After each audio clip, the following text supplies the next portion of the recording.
नमस्कार दोस्तों, कैसे आप सब। आई थिंक आप लोग काफ़ी अच्छे होंगे। दोस्तों, आपका एग्जाम काफ़ी नज़दीक आ चुका है, इसीलिए मैं अभी वीवीआई क्वेश्चंस को करवा रहा हूं। दोस्तों, आज मैं आपके लिए यहाँ पर इतिहास का जो है लघु उत्तर या प्रश्न का 6 वीवीआई क्वेश्चंस लाया हूं। ठीक है, सारे क्वेश्चन आपके एग्जाम में पूछे होंगे, बार बार रिपीट होते रहते हैं, इसीलिए आप सारे क्वेश्चंस को जरूर याद कर लेना। ठीक है, ये क्वेश्चंस आपके एग्जाम के हैं। ठीक है दोस्तों, यहां पर देखिए, इतिहास का लघु उत्तर प्रश्न है, आपको एग्जाम में दिया रहेगा। प्रश्न संख्या 1 से 6, यहां पर कुछ भी दे सकता है, इतना से इतना तक लघु उत्तरीय है। इनमें से किन्हीं 3 प्रश्नों का उत्तर दें, प्रत्येक प्रश्न के लिए 2 अंक निर्धारित हैं। दोस्तों, आपके एग्जाम में इतिहास के 6 लघु उत्तर प्रश्न पूछे जाएंगे। ठीक है, उनमें से आपको सिर्फ 3 प्रश्नों का उत्तर देना है, बाकी 3 को छोड़ देना है, और एक प्रश्न का आपको 2 नंबर मिलेगा। ठीक है, लघु उत्तरीय प्रश्न। तो यहां पर देखिए, आपके सामने 6 क्वेश्चन है, अभी आपको 6 का 6 याद कर लेना है, लेकिन एग्जाम में आपको सिर्फ 3 का उत्तर देना है। ठीक है, क्वेश्चन नंबर 1 है, वियना सम्मेलन का मुख्य उद्देश्य क्या था। दोस्तों, वियना सम्मेलन, इसके बारे में आपने पढ़ा होगा। ठीक है, इसका उद्देश्य के बारे में आपको यहां पर बता देना है। ठीक है, नंबर 2 देखिए, जर्मनी के एकीकरण की बाधाएं क्या थी। यह क्वेश्चन भी आपने पढ़ा ही होगा। ठीक है, जर्मनी के एकीकरण में जो भी बाधाएं थी उनके बारे में आपको लिख देना है। ठीक है, इसके बाद देखिए, रूस जापान युद्ध ने किस प्रकार बोल्शेविक क्रांति का मार्ग प्रशस्त किया। यह भी क्वेश्चन आपने पढ़ा होगा, इसका भी आंसर आपको लिख देना है। अगर नहीं पढ़ा है तो यहां पर भी आपको पढ़ना है, और सबका जो है 2-2 मार्क्स यहां पर लिखा हुआ है। ठीक है, इसके बाद देखिए, क्वेश्चन 4 है, हिंद चीन के प्रति फ्रांस की औपनिवेशिक योजना क्या थी। दोस्तों, हिंद चीन, ठीक है, इसके प्रति जो है फ्रांस की जो भी औपनिवेशिक योजना थी उसके बारे में आपको बताना है। ठीक है, नंबर 5 पर ध्यान दीजिए, स्वराज पार्टी बनाने का मुख्य उद्देश्य क्या था। अब देखिए, ये जो पार्टी बनाया गया था स्वराज पार्टी, ठीक है, इसको बनाने का मुख्य उद्देश्य क्या था, इसके बारे में आपको लिख देना है। ठीक है, क्वेश्चन नंबर 6 पर ध्यान दीजिए, 1929 की आर्थिक मंदी के कोई 2 कारण बताइए। दोस्तों, 1929 में जो आर्थिक मंदी हुई थी उसकी जो है 2 कारण आपको बताना है। देखिए, 6 क्वेश्चन है, लेकिन एग्जाम में आपको 3 क्वेश्चन का आंसर देना है। ठीक है, लेकिन अभी आपको 6 का 6 क्वेश्चन याद कर लेना है। ठीक है, अब आइए इसका आंसर देखते हैं। तो क्वेश्चन नंबर 1 है आपका, यहां पर वियना सम्मेलन का मुख्य उद्देश्य क्या था। दोस्तों, आपको यहां पर वियना सम्मेलन का मुख्य उद्देश्य बताना है। ठीक है, आइए इसका आंसर देखते हैं। देखिए, वियना सम्मेलन 1815 में ऑस्ट्रिया की राजधानी वियना में हुई थी।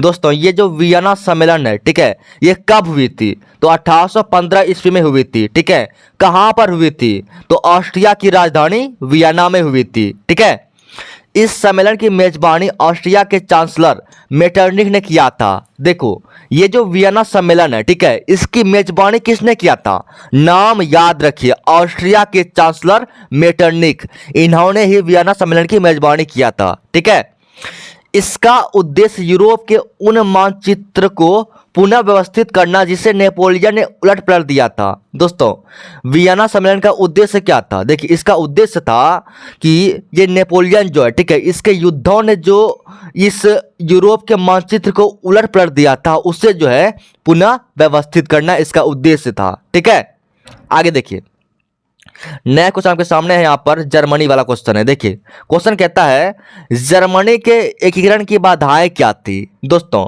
जर्मनी, ठीक है, इसके एकीकरण में जो भी बाधाएं थी उसके बारे में आपको बता देना। आइए इसका आंसर देखते हैं। देखिए, जर्मनी पूरी तरह से विखंडित राज्य था। देखिए, जर्मनी जो था वो पूरी तरह से विखंडित यानी कई भागों में बटा हुआ एक राज्य था। ठीक है, जिसमें 300 छोटे बड़े राज्य थे। देखिए, जर्मनी जो है 300, ठीक है, छोटे बड़े सभी तरह के राज्यों में बटा हुआ था। ओके, जिनमें धार्मिक, राजनीतिक तथा सामाजिक विषमताएं भी मौजूद थी। देखिए, जर्मनी में जो है अलग अलग धर्म के लोग, अलग अलग राजनीतिक सोच वाले लोग, अलग अलग समाज के लोग यहां पर रहते थे। ठीक है, वहां पर प्रशा शक्तिशाली राज्य था एवं अपना प्रभाव बनाए हुए था। देखिए, ये 300 राज्य था, इसमें से प्रशा जो है वो सबसे शक्तिशाली राज्य था। ठीक है, और यह राज्य जो है अपना प्रभाव बनाए हुए था। ठीक है, वहां के लोगों में राष्ट्रवाद की भावना का अभाव था। देखिए, जर्मनी के लोगों में जो है देश प्रेम यानी राष्ट्रवाद की भावना जो है इसका काफी कमी था। तो यही सारी वहां पर बाधाएं थी। ठीक है, इन्हें आप पढ़ लीजिए। अब नेक्स्ट क्वेश्चन देखते हैं। देखिए, क्वेश्चन है आपका यहां पर, रूस जापान युद्ध ने किस प्रकार बोल्शेविक क्रांति का मार्ग प्रशस्त किया? ठीक है, आइए इसका आंसर देखते हैं। देखिए, प्रथम विश्व युद्ध में रूस का पराजय बोल्शेविक क्रांति का मार्ग इसलिए प्रशस्त किया क्योंकि दोस्तों, प्रथम विश्व युद्ध यानी पहला विश्व युद्ध में जो है रूस हार जाता है। ठीक है, और इस हार की वजह से बोल्शेविक क्रांति जो है इसका जन्म होता है। ठीक है, यहां पर देखिए, प्रथम विश्व युद्ध में रूस का पराजय होने से रूस की जनता शासक को अयोग्य मानने लगा। देखिए, प्रथम विश्व युद्ध में जब रूस हार जाता है तो रूस की जनता जो है वो अपने राजा यानी अपने शासक को जो है अयोग्य मानने लगता है। ठीक है, आगे देखिए, आगे कहता है, पराजय होने से रूस के सम्मान को भी गहरा चोट लगा। देखिए, जब रूस हार जाता है प्रथम विश्व युद्ध में, इससे क्या होता है, उससे उसका काफी बेइज्जती होता है। ठीक है, उसको काफी गहरा चोट लगता है और वहां का जनता जो है वो आक्रोशित हो उठा और क्रांति ला दिया। ठीक है, नेक्स्ट क्वेश्चन आपके सामने यहां पर देखिए, हिंद चीन वाला क्वेश्चन है। ठीक है, क्वेश्चन कहता है, हिंद चीन के प्रति फ्रांस की औपनिवेशिक योजना क्या थी? दोस्तों, हिंद चीन, ठीक है, यानी हिंदुस्तान और चाइना के प्रति जो है फ्रांस की औपनिवेशिक योजना क्या थी उसके बारे में आपको बताना है। देखिए, 17वीं शताब्दी तक बहुत सारे फ्रांसीसी व्यापारी पादरी हिंद चीन पहुंच गए। दोस्तों, 17वीं शताब्दी, ठीक है, इस समय तक जो है बहुत सारे जो है फ्रांसीसी व्यापारी कहां पहुंच गए?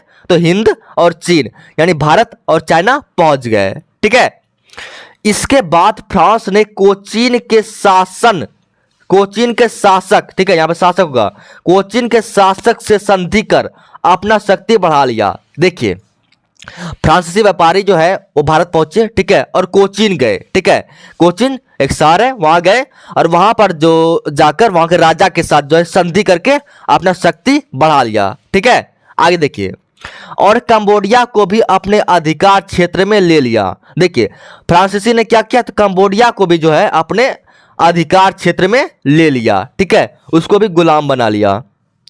फ्रांस द्वारा हिंद चीन में उपनिवेश का मुख्य उद्देश्य जो है डच एवं ब्रिटिश कंपनियों के व्यापारिक प्रतिस्पर्धा का सामना करना था।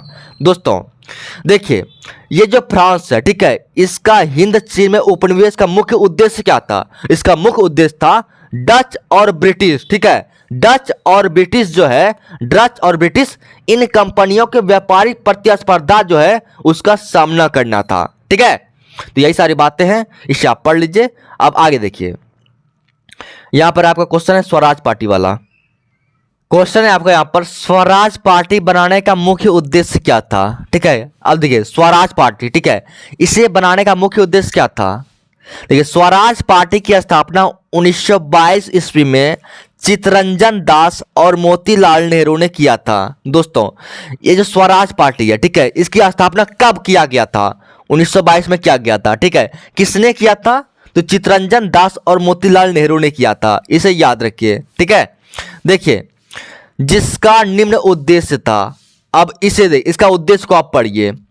नंबर 1, भारत में चलाई गई ब्रिटिश सरकार के परंपराओं का अंत करना। दोस्तों, भारत में जो है ब्रिटिश सरकार द्वारा जो भी परंपराएं चलाई जा रही थी उसका अंत करना स्वराज पार्टी का उद्देश्य था। ठीक है, नौकरशाही की शक्ति को कम करना यह भी स्वराज पार्टी का उद्देश्य था। इसका उद्देश्य था कि नौकरशाही की शक्ति को हम कम करेंगे। ठीक है, दमनकारी कानून का विरोध करना। देखो, अंग्रेजों के द्वारा जो दमनकारी कानून लाया जा रहा था उसका जो विरोध करना इस स्वराज पार्टी का उद्देश्य था। ठीक है, राष्ट्रीय शक्ति का विकास करना। दोस्तों, राष्ट्रीय शक्ति इसका भी विकास करना इस स्वराज पार्टी का उद्देश्य था। ठीक है, लास्ट क्वेश्चन है आपका, 1929 की आर्थिक मंदी के कोई 2 कारण बताइए। ठीक है दोस्तों, 1929 ईस्वी में जो आर्थिक मंदी हुआ था, ठीक है, उसका आपको 2 कारण बताना है। यहां पर देखिए, इसका आंसर है 1929 ईस्वी के आर्थिक मंदी के निम्नलिखित कारण है, ये आपको लिख देना है।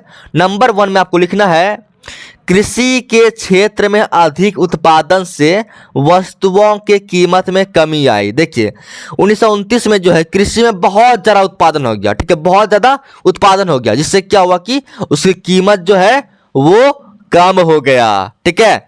बहुत ज़्यादा उत्पादन होने से वस्तु की कीमत में कमी आ गई, ठीक है।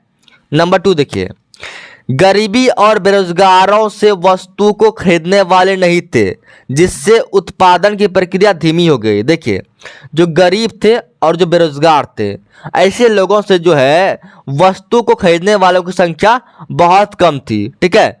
जिससे क्या हुआ, जिससे उत्पादन की जो है प्रक्रिया वो धीमी हो गई। क्वेश्चन में आपको 2 कारण लिखने के लिए है और 2 कारण आपका हो चुका है, ठीक है।